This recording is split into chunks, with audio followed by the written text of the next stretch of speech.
Hey everyone, it's Lisa Danforth, and today I'm going to be talking about boundaries. It's such a big topic. It comes up when I'm speaking with people, whether it's personally, whether it's professionally, whether it's male, female, other. The one thing I've got to say about boundaries is they really know no boundaries, right? We need them everywhere, and everyone I speak with struggles with them at some point. So I wanted to bring this topic to light and have a conversation. So I'm going to ask today that my intention is that this is a dialogue. This is a conversation. So if you're joining on LinkedIn, Facebook, YouTube, please post where you're dialing in from, but also feel free to join the conversation. I want to be a dialogue. We learn best when we're learning from each other, what our wins are, where we struggled, the different things that have worked for us. So again, please post your comments in the chat box and we'll start the conversation. And today I'm actually going to start a little bit about who I am and my path to getting to the point of being a coach and working deeply on boundaries. I'm a 28-year, 5-time entrepreneur. I have 2 boys. Talk about the need for boundaries, right? I remember when I was catering years. And I remember my boys would come up to me and they'd be like, "Mom, can we go do this? Can you help me? Can you play with me?" And I'd say, just one more minute, or 10 more minutes.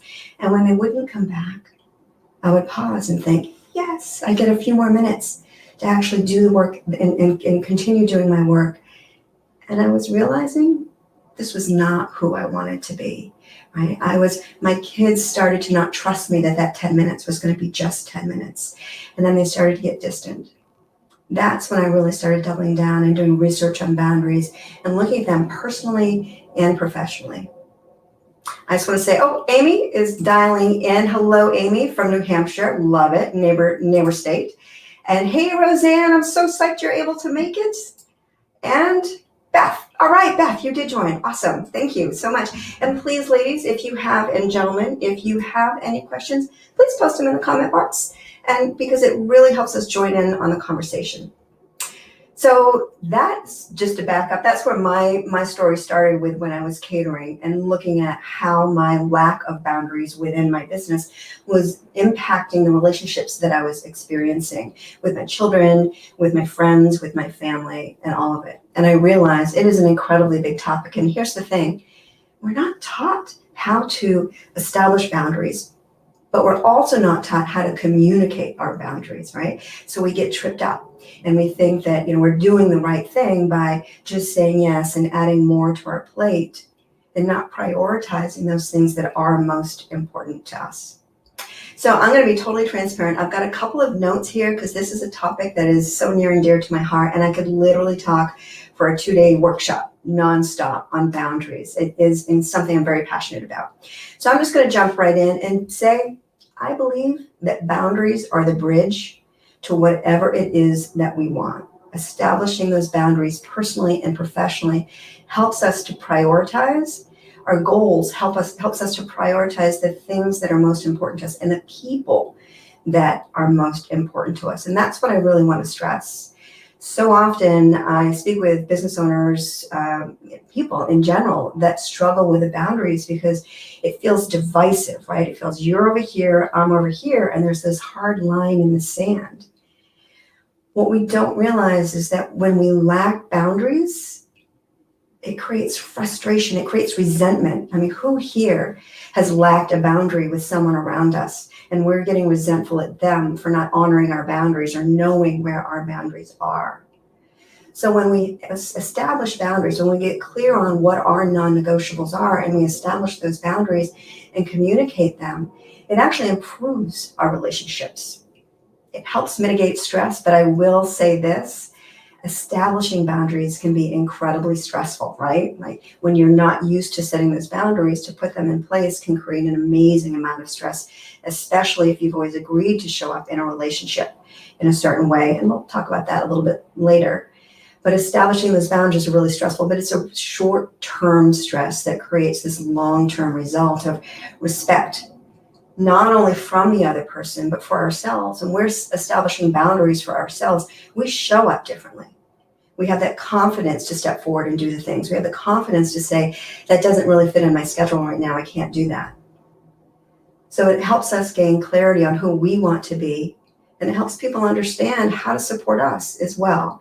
And that's incredibly important, because if we don't establish those boundaries and we don't speak about them, how are other people going to honor them if we're not willing to? Right?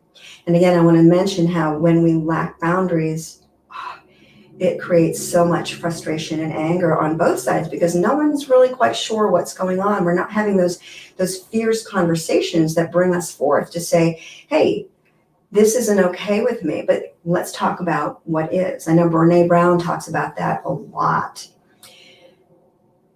When we are implementing our boundaries, we need to pause. And that's something that you're going to hear me talk about in absolutely every area of the work that I do.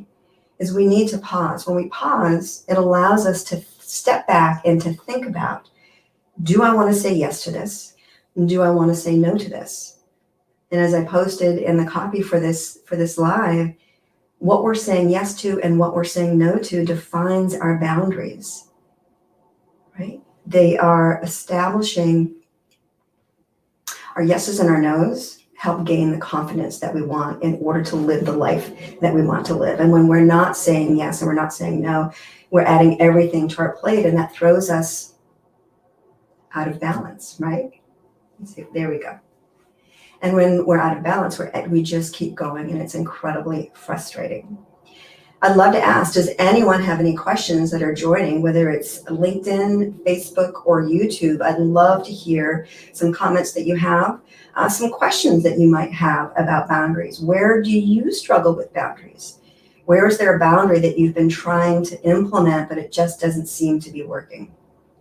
If you could just post below. I want to talk about boundaries as a part of our productivity.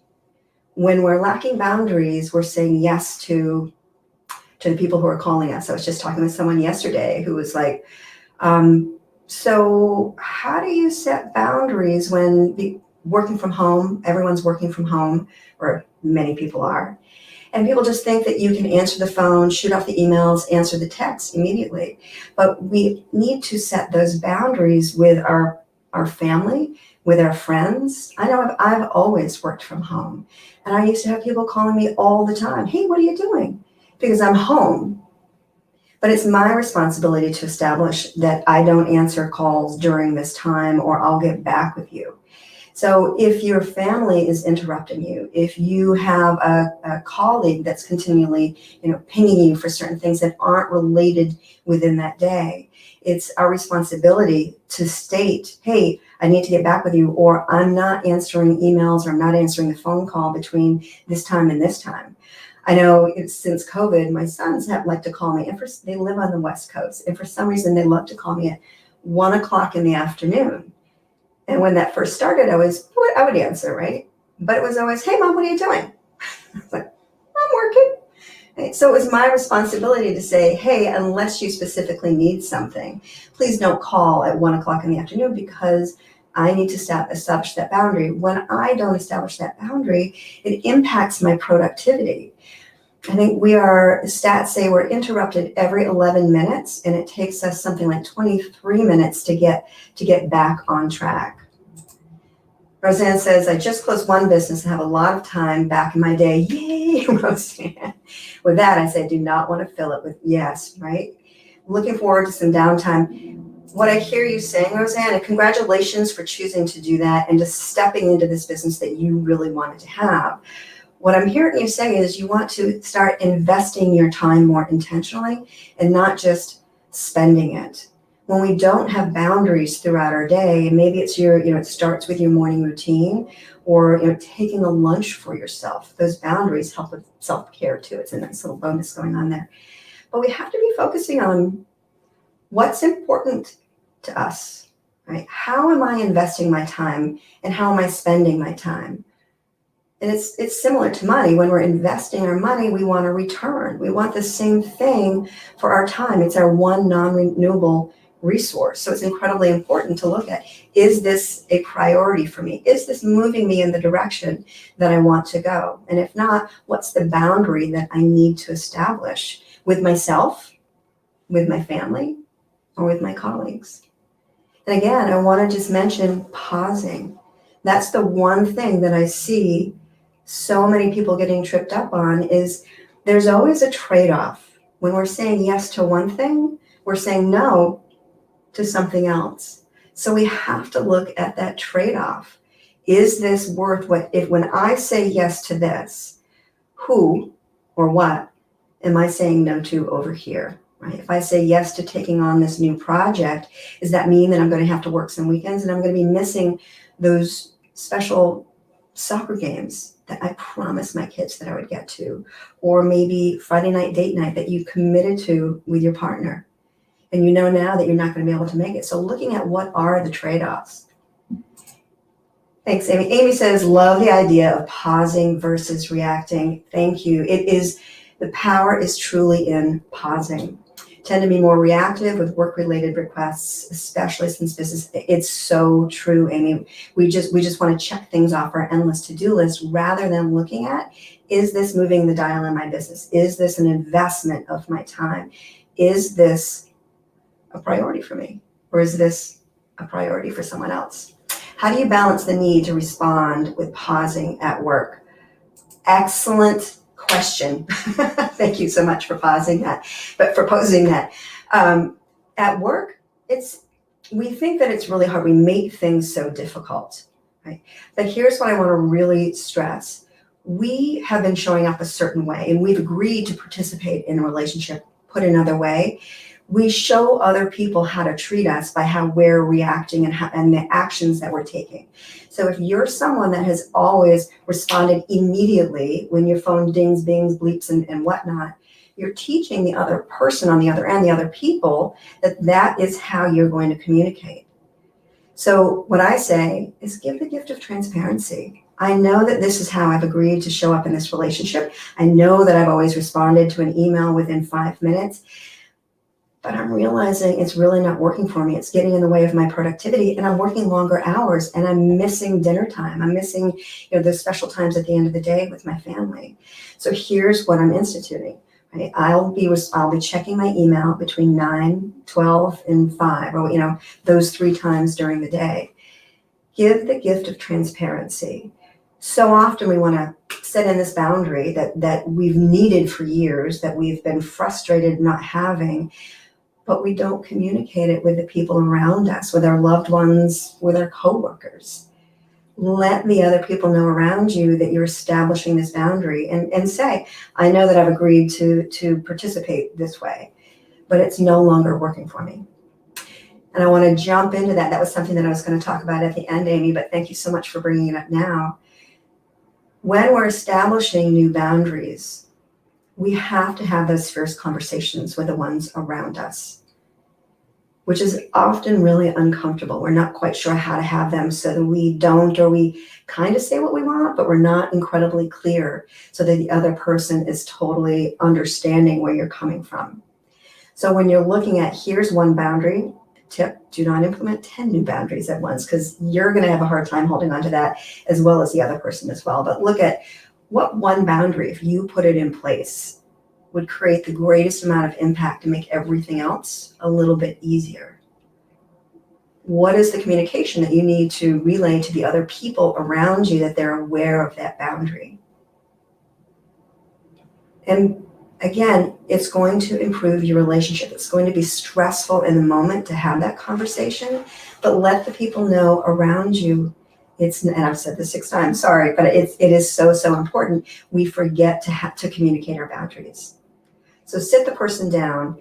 When it's a loved one, which I find is often what it is, right? If you're the one that's always picked up the kids or always gone the extra mile, one thing that I recommend, and it has worked every single time for me and for my clients, when it's that difficult conversation, especially with a loved one, what I recommend is, I love you enough to have this difficult conversation.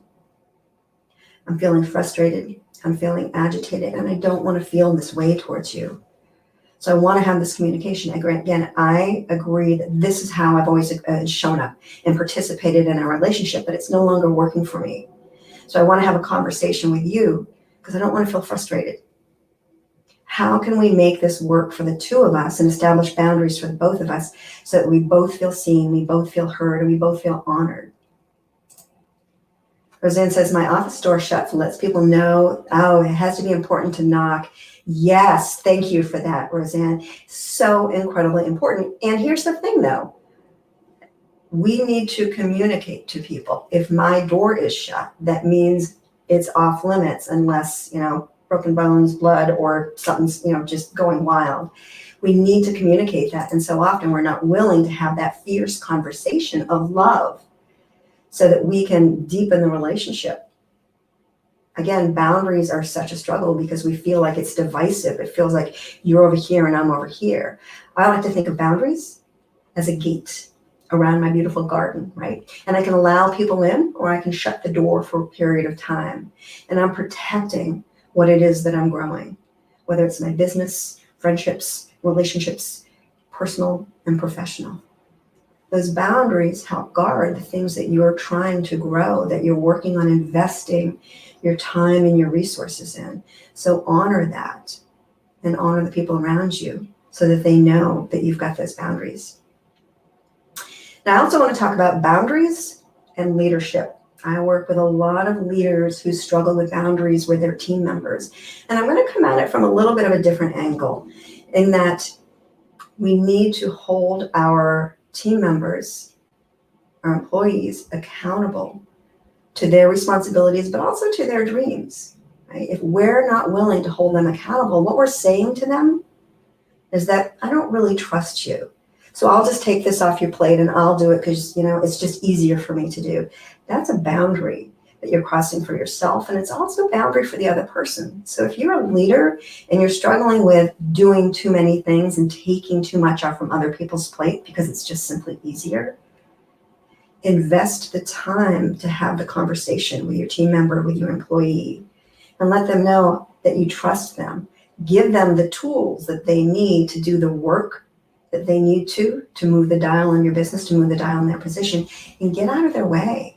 Be there for them to lean on, but don't continually check on them. Hold those accountability meetings every week.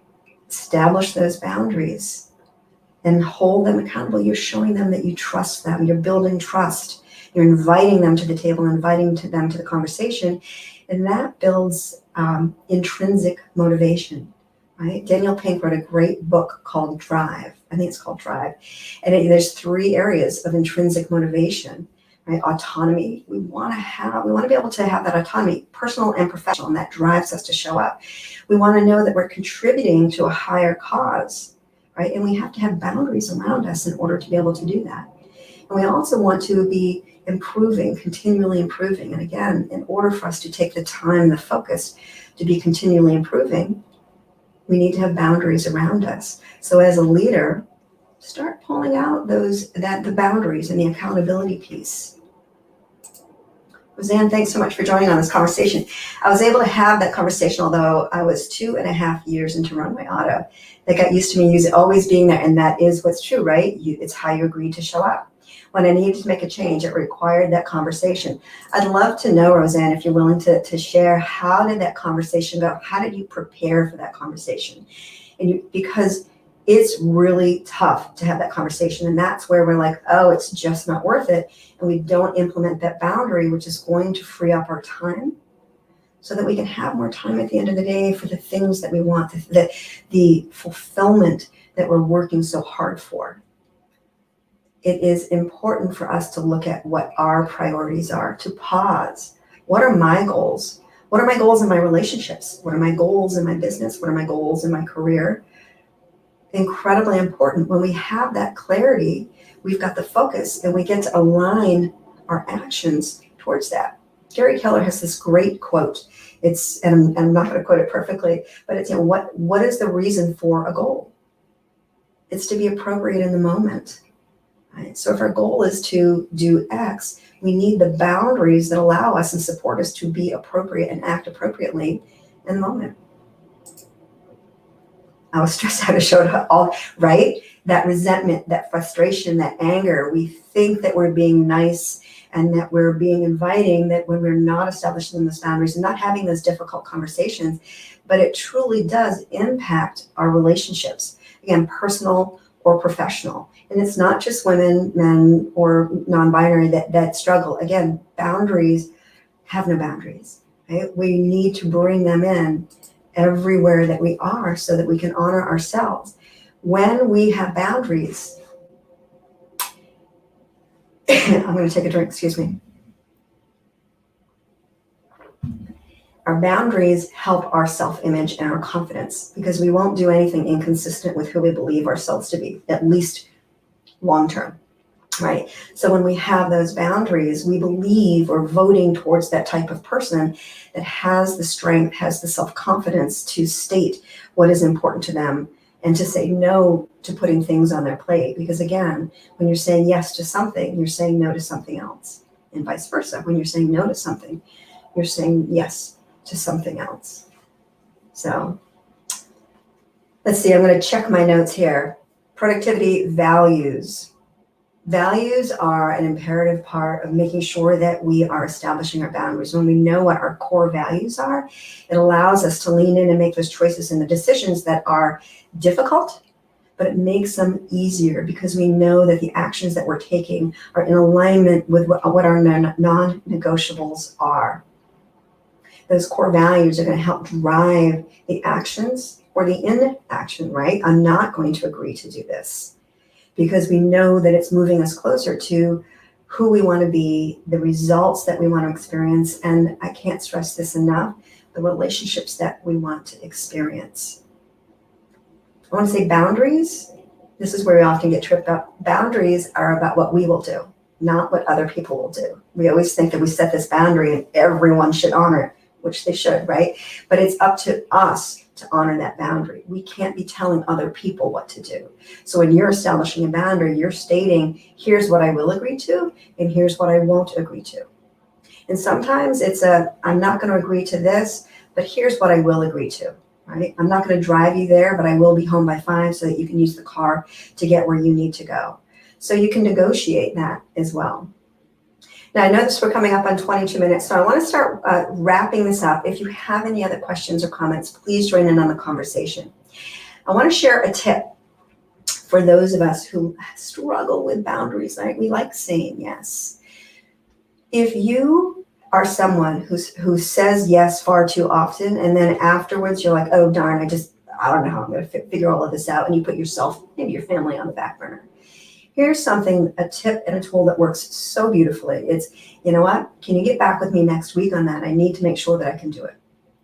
And if they push you, because you've always been the one that says yes, say, well, if you need an answer right now, it's going to have to be now. You're putting the onus on them. If they need the answer in the moment, then it's going to have to be no. But that allows you to pause and be able to look at, is this something I want to consume? Is this an investment of my time? Or am I just spending it by saying yes because it's too difficult for me to say no? That alone is going to make a huge difference for you moving forward, just creating that distance so that you can step back and go, ooh, I do not want to bake 457 cookies for tomorrow's bake sale. It's just not going to happen. But in the moment, you want to be of service. You want to do those things. So again, just take that pause and step back with that. And with that, I'm going to say, no is a complete sentence. I don't know if you've heard that one by Anne Lamott. I love that. And I remember when I would say no to my kids, they'd be like, what do you mean? And I'd say, was it the N or the O that there was confusion, right? No is a complete sentence. And here's the thing is when you do say no, I would implore you to not explain why, right? Well, I have to do this and this and this and this and this. Because then that gives the other person the opportunity to question. And then we start stepping back, we get off balance, and once off balance, perpetually off balance, and then you just wind up going back to, all right, I'll just do it. So please don't explain. When you're establishing a boundary and you're saying no, please don't give a ton of explanation. You can give a little bit of one, but it's going to throw you off balance. Have that confidence, have the boundaries around you to be able to know that you don't need to explain to everyone why this isn't adding to your day and why you're not willing to take this responsibility on. So again, I could talk for hours and hours and hours about this topic. It is so incredibly important. It is the bridge that will bring you to the relationships that you want to experience, the success in your personal and professional life that you want to have. So what one boundary, if you were to set it in place today, would help you in every other area of your life? Just pause and think about that. What one boundary do you know that you should be implementing, but you haven't been willing to cut in those edges yet? And what do you need to be able to set that boundary in place? Who do you need to be in order to communicate that boundary and have it stick? I'd love, if you're willing, post it in the comment box, because I'd love to see what people are choosing to do. It's all about choice. So I want to say next week, LinkedIn Live, I am going live with Amy Hill. She is going to be talking about workplace, the future of the workplace. She works for Workflow Interiors. You got to check it out. It's so amazing. And let's admit, our environment completely impacts how we show up, the productivity that we can have, even the boundaries, right, that we put into place. So please show up next Thursday, March 11th, noontime, East Coast time, and join us. Roseanne, I like that about no being a complete sentence. I absolutely love that. That yes, you are straightforward, which means that you really don't need to explain, Roseanne, and that's where we get tripped up. Especially as women, I think that we do get tripped up by wanting to explain why we can't do something for someone else. Those are the boundaries and the self-respect that really help build our confidence. And each time we're able to do this, we are casting a vote towards that image, that identity of who we are as someone who is able to respectfully, intentionally, clearly implement the boundaries and improve the relationships around us and improve our joy. And stop looking at my phone whenever it makes a sound. Yes, thank you. I got a work call on this session and almost picked it up. Let me pause. Yay! Okay, that's a huge celebration. Thank you so much for sharing that. I love it. It also makes me think, Amy, about a tool, the tip that I have that I got actually out of Atomic Habits. James Clear wrote this amazing book called Atomic Habits. Take all those dings, bells, whistles, all of those things that you can see, the little red dot that says you have 10,000 unread emails. Push them to the second or third page on your phone so that you're not seeing them, so you're not visually seeing them. And it just makes one extra step for you to get to. And when you start to scroll, it's enough of a pause that you can say, you know what? I'm checking that at noon. I don't need to be checking it right now. So thank you very much for sharing. I really appreciate that. So everyone, please, what one boundary? What are you willing to do? When are you willing to do it? I look forward to hearing all about it. And thank you so much for joining me today. I look forward to seeing you next week. And as always, to your success, whatever that success is for you.